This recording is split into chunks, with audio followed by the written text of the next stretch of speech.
Um, Jerry, tell us about mysticism and spirituality in this film. I actually saw a couple of entries that into mysticism like this. Is it very predominant, prevalent topic in California? And it feels actually when you after watching it, I feel refreshed, and especially seeing all those beautifully shot visuals of Mount Shasta. Yeah, Mount Shasta is a great place. Shasta. I would love to go up there and shoot another movie. Yeah, it's California is real common. Mysticism it's pretty common in lots of places in California. Mount Shasta especially. There's a big history of that. I have my own personal history of going up there. I have lots of friends who go up there. So it just seemed like a great place to shoot a movie. In fact, we found out we were the very first feature film to ever be shot at Mount Shasta. And So, wow. yeah. And I actually, when the credits rolled down, everybody from the community is actually thanked. So everybody embraced you as you shoot this film. Yeah, we had a lot of local people that helped us. In fact, you saw a big list of mountain packers that had to carry our gear up the mountain and our water and our food every day. And there were 20 people just from the town we hired just to do that.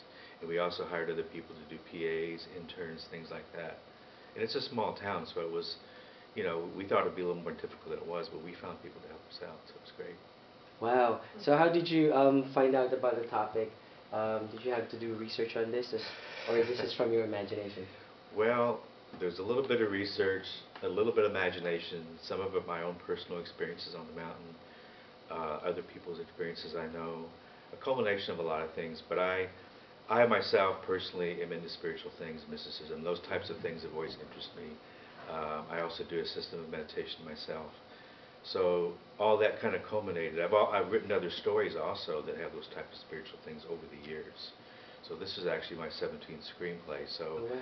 So, but usually those screenplays were for other people or on spec, and we have a place up there, and I was sitting on my deck one day, and with some of my own background in mysticism and spirituality, and I looked at the mountain, and I thought, wow, this would be a great place to shoot a mountain, just because of the cinematographic value of it and the stories of Mount Shasta and the whole thing.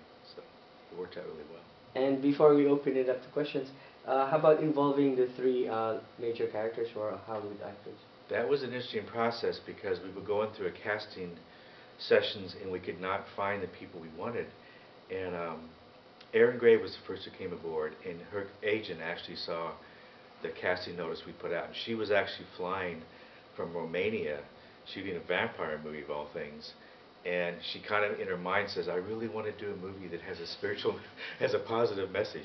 And she landed, and her agent calls her up and says, we've got this project that we think you'd be interested in. And she was kind of tired, she didn't want to go. And her agent said, no, we'll wait for you.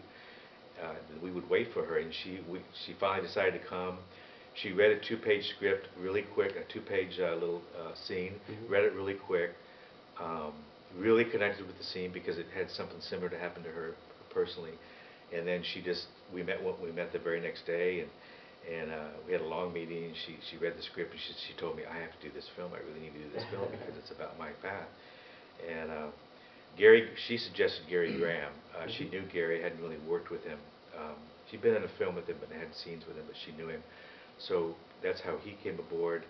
Tim O'Connor was an old friend of hers because they had done Buck Rogers together, 20th Century, 30 years before, and she had recently seen him. We actually already had someone else cast, but when he came to set, there were some medical issues at the time, so he couldn't really do the scene, so she called him up.